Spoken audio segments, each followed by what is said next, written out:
एक लड़की जो कि इंजीनियरिंग की पढ़ाई कर रही थी, शायद बीटेक कर रही थी, वो अपने माँ बाप को बताती है कि उसकी जो नौकरी है, उसकी जो जॉब है, अमेरिका की एक कंपनी में लग गई है।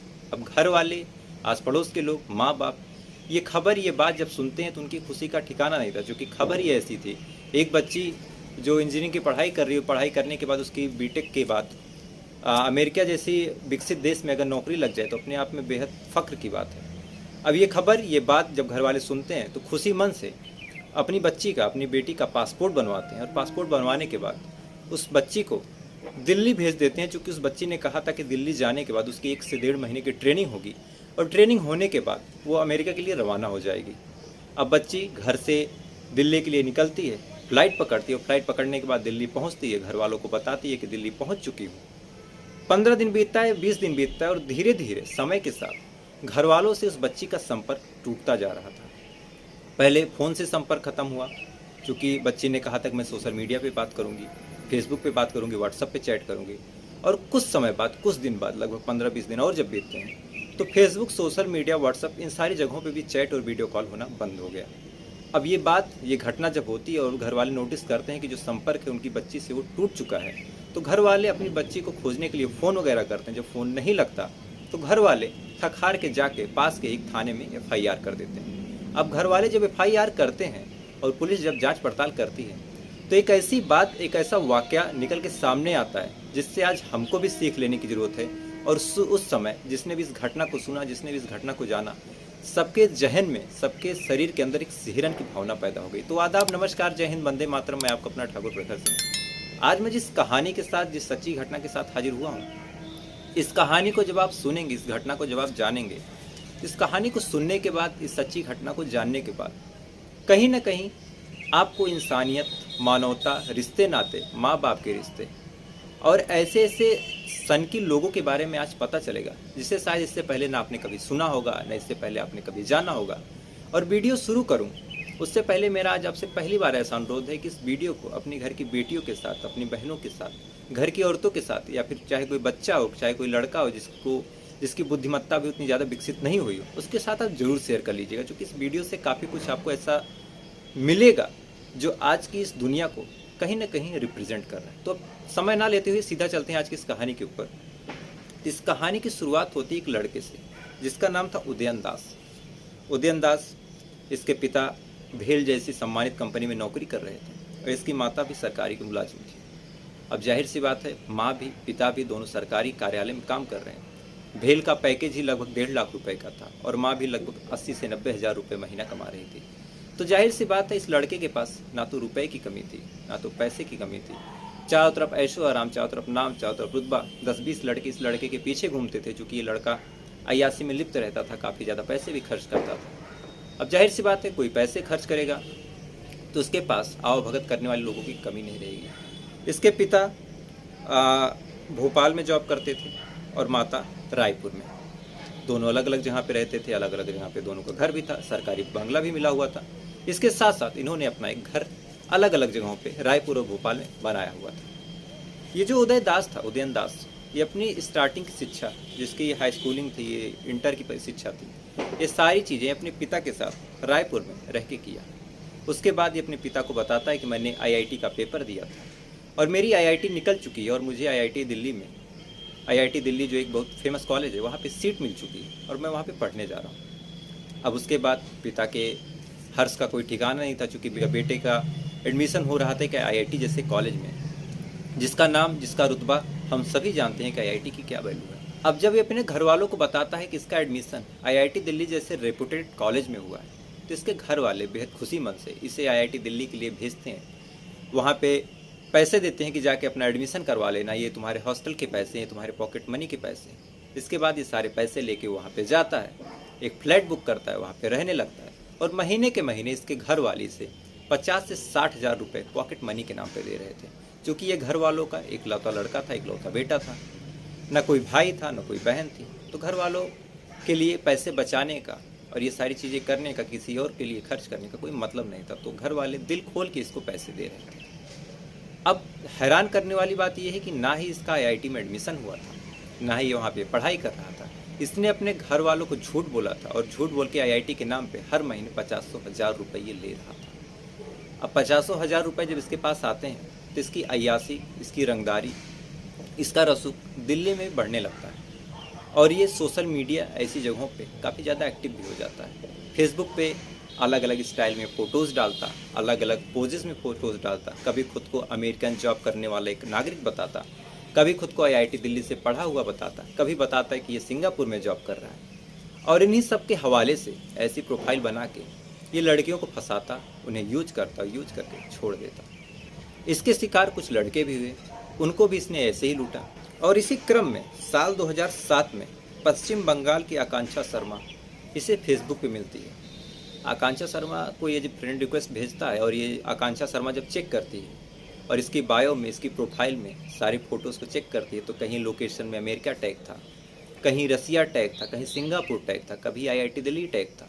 तो ये सारी चीज़ें, ये सारी वाक़या देखने के बाद, ये सारे नज़ारे देखने के बाद, सब फ़ोटो भी काफ़ी स्टाइलिश थे। ये सारी चीज़ें देखने के बाद आकांक्षा कहीं ना कहीं इसकी तरफ आकर्षित होती है।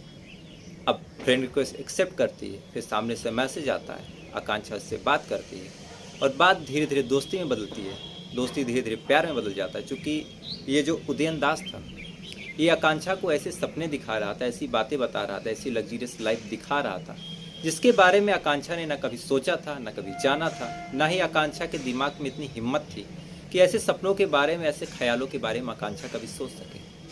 अब धीरे धीरे जब समय बीतता जाता है और उदयन जो था आकांक्षा का भरोसा जीत लेता है, उसके बाद आकांक्षा को उदयन नौकरी का झांसा देने लगता है और कहता है कि तुम्हारी पढ़ाई पूरी हो गई है और तुम आओ, मैं तुम्हें अपने अमेरिका वाली कंपनी में जहाँ मैं जॉब करता हूँ वहीं तुम्हारी भी नौकरी लगवा देता हूँ। अब ये बात जब आकांक्षा सुनती है तो उसकी खुशी का ठिकाना नहीं था, क्योंकि जो लड़की बीटेक कर रही है और बीटेक करने के बाद उसे जॉब चाहिए ही चाहिए, उसे अमेरिका जैसी बड़ी कंपनी से जॉब का ऑफर आ जाए तो अपने आप में उसकी खुशी की कोई सीमा नहीं होगी। और इसी वजह से आकांक्षा को एक फर्जी ज्वाइनिंग लेटर बना के ये भेज देता है। अब ये लेटर आकांक्षा अपने माँ बाप को दिखाती है। माँ बाप जब ये लेटर देखते तो उनकी भी खुशी का ठिकाना नहीं था कि हमारी बच्ची का अमेरिका जैसी कंपनी में जॉब लग गई, हमारी बच्ची की अमेरिका जैसी कंपनी में नौकरी लग गई। घर वाले उसका पासपोर्ट बनवाते हैं और पासपोर्ट बनवाने के बाद इसे दिल्ली भेज देते हैं, चूँकि ये बताती है कि दिल्ली में कुछ दिन इसकी ट्रेनिंग होगी और ट्रेनिंग के बाद ये अमेरिका चली जाएगी। साल 2016 का ये वाक़या है, जून महीने का। उसके बाद ये 14 जून को दिल्ली आती है, दिल्ली में उदयन से मिलती है, उदयन उसे अपने फ्लैट पे लेके जाता है और दोनों लगभग 15 दिन तक लिव इन रिलेशनशिप में रहने लगते हैं। शुरुआत में जब आकांक्षा कुछ कहती कि कब जाना है तो कहता है कि अभी तो आई हो, कुछ दिन आराम कर लो, कुछ दिन मेरे साथ रह लो, उसके बाद चली जाना। धीरे धीरे 10 दिन बीतता है, 15 दिन बीतता है। अब आकांक्षा को लगता है कि अगर इसने मुझे नौकरी के लिए बुलाया है, ज्वाइनिंग के लिए बुलाया है, जॉब के लिए बुलाया, तो इस बारे में, इस मुद्दे के बारे में मुझसे बात क्यों नहीं कर रहा। अब आकांक्षा को धीरे धीरे डाउट होने लगता है। अब आकांक्षा एक दिन पूछ बैठती है कि आखिर कब जाना है, मेरी कंपनी कहाँ है, मुझे कुछ फ़ोटोज़ दिखा दो, कुछ ओरिजिनल डॉक्यूमेंट्स दिखा दो। अब ये बात जब आकांक्षा पूछती है तो उदयन उससे लड़ने लगता है, झगड़ा करने लगता है। अब उदयन जब झगड़ा करता है तो आकांक्षा को लगता है कि कहीं ना कहीं कुछ तो दाल में काला है और मैं फंस चुकी हूँ। इसके बाद आकांक्षा कहती है कि मुझे घर जाना है। तब उदयन कहता है कि अब तुम घर क्या करोगी जाके, इससे पहले मुझे तुमसे शादी करनी है, तुम मेरे पापा के पास चलो, उनसे आशीर्वाद ले लो, उसके बाद तुम घर लौट जाना।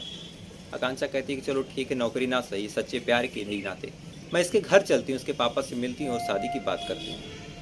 अब इसके बाद आकांक्षा उदयन के साथ इसके माँ के घर भोपाल आती है और आने के बाद 1-2 दिन तक वहाँ रहती है, क्योंकि इसने बताया था कि जो माँ बाप हैं वो अमेरिका गए हुए हैं, 1-2 दिन में आने वाले। 1-2 दिन तक वेट करती है, जब माँ बाप नहीं आते फिर आकांक्षा उससे पूछती है कि पहले नौकरी के बारे में तुमने बोला, वो नौकरी नहीं लगी, अब माँ बाप भी तुम्हारे आ नहीं रहे। अब इसी क्रम में जुलाई को, लगभग 13 या 14 जुलाई को इन दोनों के बीच झगड़ा होता है और झगड़ा धीरे धीरे बहस में बदलता है। आकांक्षा जान चुकी थी कि ये मुझे फंसा चुका है, मुझे यूज कर चुका है, मेरे साथ मेरा शारीरिक शोषण कर चुका है। अब इस चीज़ को ध्यान में रखते हुए आकांक्षा वहाँ से चुपचाप निकलती है, रेलवे स्टेशन जाती है और अपना टिकट बुक करवा लेती है और शांति से घर चली आती है, क्योंकि अगले दिन 15 तारीख का टिकट था। अब ये चीज़ जब ये टिकट बुक करा के लौटती है और टिकट रखती है तो इस टिकट को उदयन देख लेता है। अब उदयन को लगता है कि कहीं ना कहीं मेरा जो भांडा है वो फूट चुका है और अगर ये बाहर जाएगी तो मेरे खिलाफ एफआईआर कर देगी कि इसने मेरा शारीरिक शोषण किया है, मेरा यूज किया है। इस वजह से अब उदयन ने आकांक्षा को रास्ते से हटाने का प्लान बनाया। अब इसके बाद आकांक्षा को जब आकांक्षा सो रही थी तो एक तकिया लेता है, तकिया लेने के बाद उसके सर पे रखता है, उसके गले पे रखता है, उसके मुंह पे रखता है, और आकांक्षा की दम घुटने की वजह से मौत हो जाती है, क्योंकि इसने उसका गला खोल दिया था। आकांक्षा मर जाती है। मरने के बाद ये अपने घर में गड्ढा खोदता है, गड्ढा खोद के उसको दफनाता है, और दफनाने के बाद सोच के देखिए, इसने 5 से 6 फुट गड्ढा खोदा था, उसमें आकांक्षा की बॉडी को रखा। उसके बाद पूरे गड्ढे को इसने सीमेंट से भरवा दिया और पानी डाल दिया। अब सीमेंट जब पूरा जाम हो जाती है तो एक ठोस, एक सॉलिड कंक्रीट का एक चबूतरा तैयार हो जाता है। अब उसके ऊपर ये अपना बेड रखता है, और बेड रखने के बाद सो जाता है। अब इधर आकांक्षा के मोबाइल पे उसके माँ बाप के लगातार मैसेजेस, लगातार फ़ोन आ रहे थे। लिहाजा इस मैटर से बचने के लिए इसने एसएमएस किया कि मम्मी, मेरी ट्रेनिंग के दौरान मैं आपसे फ़ोन पे बात नहीं कर पाऊंगी, मैं सिर्फ आपसे व्हाट्सएप पे और फेसबुक पे बात करूंगी, चैट करूंगी। घर वाले इस पे भी तैयार हो जाते हैं।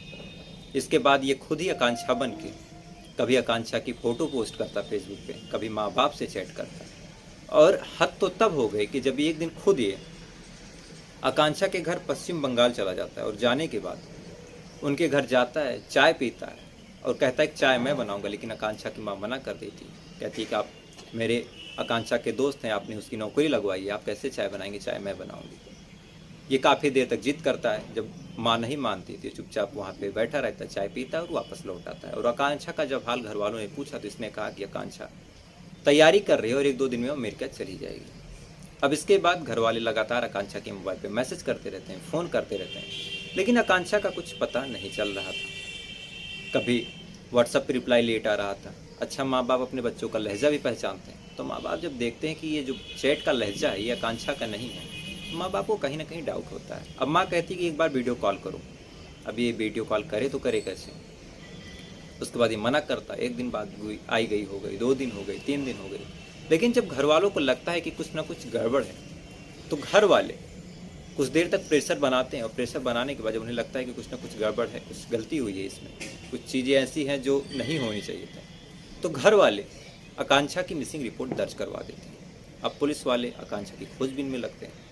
खोजबीन के दौरान जब आकांक्षा को कुछ पता नहीं चलता तो आला अफसर कहते हैं कि अब आकांक्षा की कॉल डिटेल निकाली जाए और उसका लोकेशन खंगाला जाए।